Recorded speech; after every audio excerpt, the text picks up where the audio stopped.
नमस्कार, मैं डॉक्टर पुरु धवन आज सभी को बताने वाला हूं कि कैसे एक पैरालिसिस का पेशेंट ये बड़ी सी जिम बॉल का यूज़ कर कैसे अपनी टांग की अपने लेग की एक्सरसाइज कर सकता है, कैसे वो अपने फुट ड्रॉप को कैसे कंट्रोल कर सकता है, ये सब हम जानेंगे इस वीडियो के अंदर। पैरालिसिस जो होता है वो दिखता है तो आपको हाथ पैर का रोग है कि आपका पैर नहीं चल रहा, पैर की मूवमेंट कम हो गई है, चलने में दिक्कत हो रही है, लिम्पिंग हो रही है, मगर एक्चुअली दिक्कत होती है आपके ब्रेन के अंदर। क्योंकि जितने भी पैरालिसिस के पेशेंट होते हैं मैक्सिमम के पीछे कॉज क्या होता है कि ब्रेन का स्ट्रोक हुआ था। ब्रेन स्ट्रोक में आपके दिमाग के अंदर क्लॉट भी आ सकते हैं और आपके दिमाग के अंदर ब्रेन हेमरेज भी हो सकता है।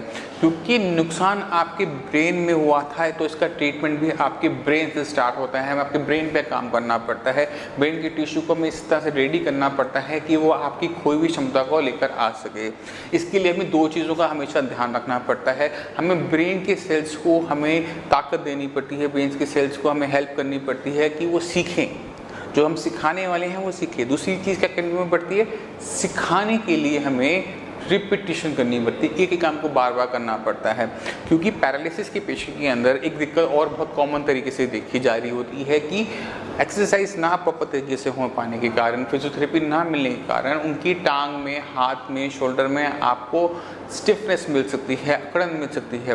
तो ये जो स्ट्रेचिंग एक्सरसाइज मैं आपको बता रहा हूँ ये पेशेंट की एक्सरसाइज तो करवाते ही करवाते हैं, प्लस में स्ट्रेचिंग भी करवाते हैं। स्ट्रेचिंग एक्सरसाइज करने से क्या होगा, उनकी मसल्स खुल जाती हैं, बेटर तरीके से कंट्रोल आना शुरू होता है, पेशेंट में आराम होना शुरू होता है। पैरालिसिस का जो ट्रीटमेंट है वो सिर्फ एक्सरसाइज से नहीं है, फिजियोथेरेपी से नहीं होता।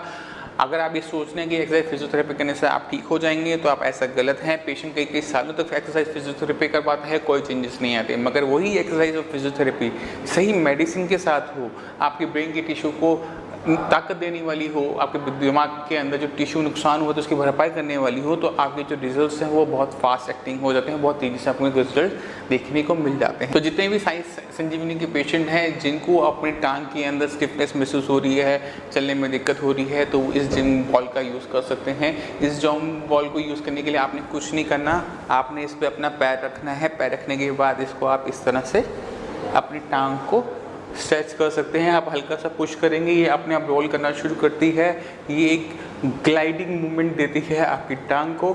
इससे क्या होगा कि ये जो आपकी यहाँ पे स्टिफनेस महसूस होती है, यहाँ पे अकड़न आनी शुरू होती है, वो रिलीव होनी शुरू होती है, इसको आराम मिलना शुरू होता है। इसको आप स्ट्रेट तरीके से इस तरह से भी कर सकते हैं और इसको इस तरह से भी आप कर सकते हैं।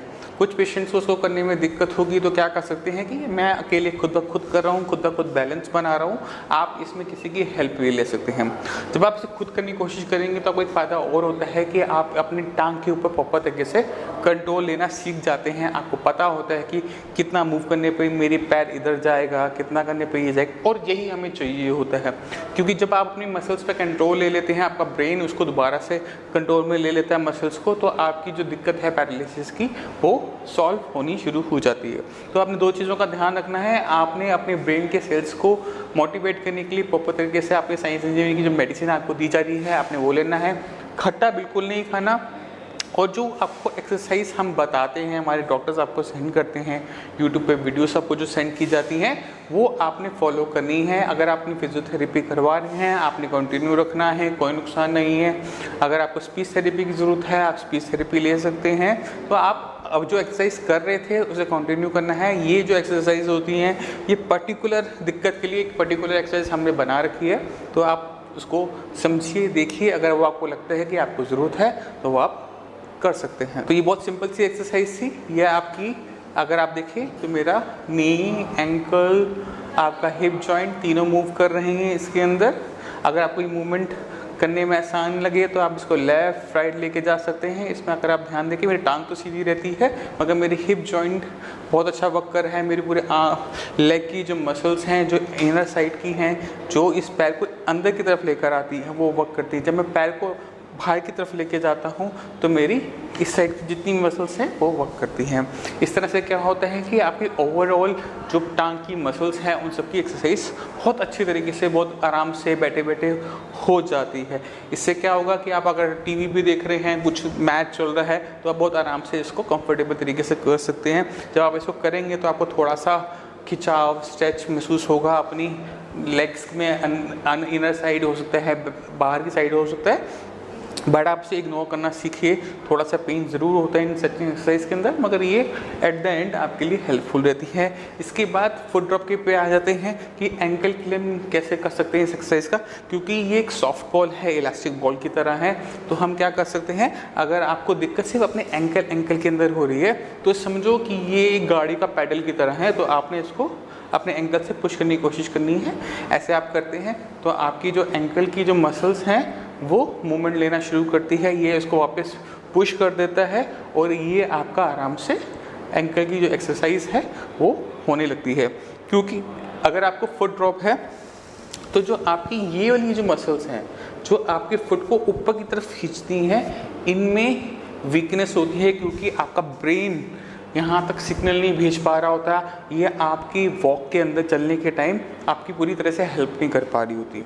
तो हमारे पास अल्टरनेटिव ऑप्शन क्या होता है कि जब हमने ब्रेन की मेडिसिन देनी शुरू की तो ब्रेन ने क्या किया, आपके जो कंट्रोल था वो तो लेना शुरू कर दिया, मगर उसको सिखाना पड़ रहा है। सिखाने के लिए हमें क्या करना है, एक ही चीज़ को बार बार आप करेंगे तो आपका ब्रेन उसको सीख जाता है, प्रोग्राम्ड हो जाता है, उसके अंदर मेमोरी चली जाती है कि मैंने अगर अपने फुट को इस तरह से पुश करना है तो कौन से सिग्नल आपने कैसे किस पाथवे से भेजना है, तो वो इसको सीख जाता है। तो आपने क्या करना है, रिपीटेशन, एक ही काम को बार बार आपने पैर रखना है बहुत आराम से और पुश करना है। मैंने अभी बॉल की उस साइड कोई नहीं है, कुछ नहीं है, आप वो बॉल को वॉल के साथ टिका कर आराम से कर सकते हैं, तो इससे आप करना बहुत आसान हो जाएगा और आप जितना चाहो उतना दम आप लगा भी पाएंगे।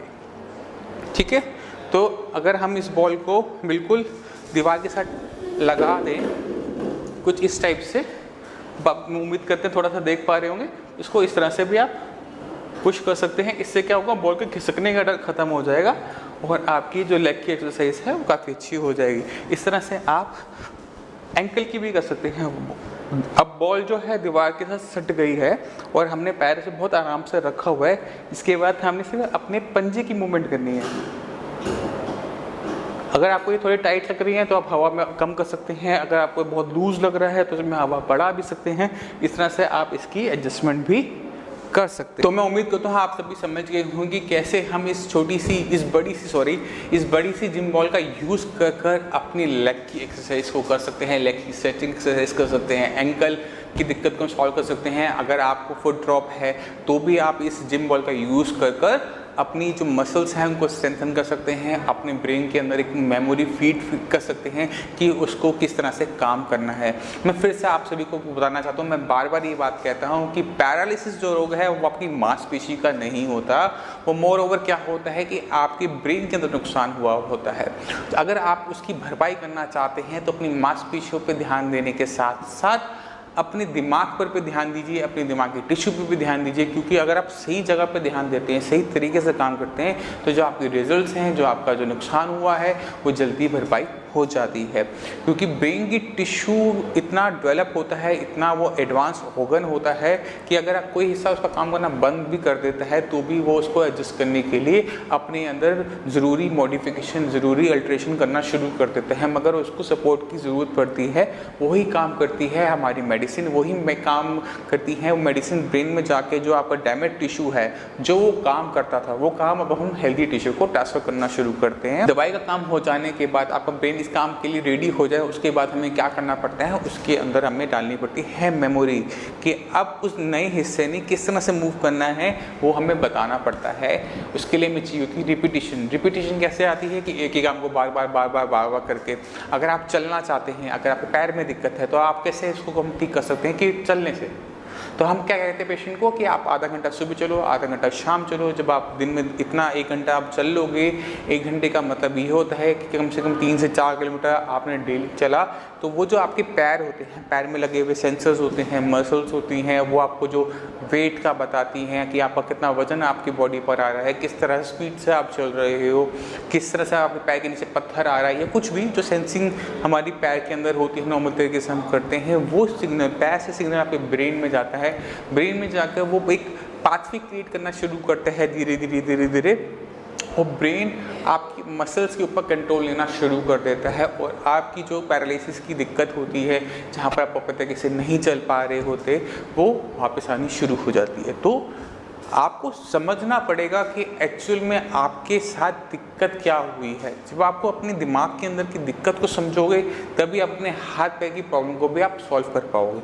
अगर आप ये सोचते हो कि आपके हाथ पैर की दिक्कत है, हाथ पैर पे काम करोगे, दिमाग को छोड़ दोगे, दिमाग से कुछ नहीं होता, दिमाग की दिक्कत थोड़ा है, दिमाग की दिक्कत थोड़ा दिखती है, तो ऐसा नहीं होता, ऐसा नहीं देखा जाता। कुछ हद तक आपकी इंप्रूवमेंट देखी जाएगी, 6 मंथ तक इंप्रूवमेंट होगी, मगर 6 मंथ के बाद अगर आपकी इंप्रूवमेंट आनी बंद हो गई है तो आपको जरूरत पड़ेगी साइंस इन जिम की। तो उम्मीद करता हूँ आप इस वीडियो से समझ गए होंगे कैसे हम इस जिम बॉल का यूज़ कर अपनी लेग की स्ट्रेचिंग एक्सरसाइज कर सकते हैं, कैसे उसकी मूवमेंट्स हम बेटर कर सकते हैं, कैसे हम फुट ड्रॉप को इससे कंट्रोल में कर सकते हैं।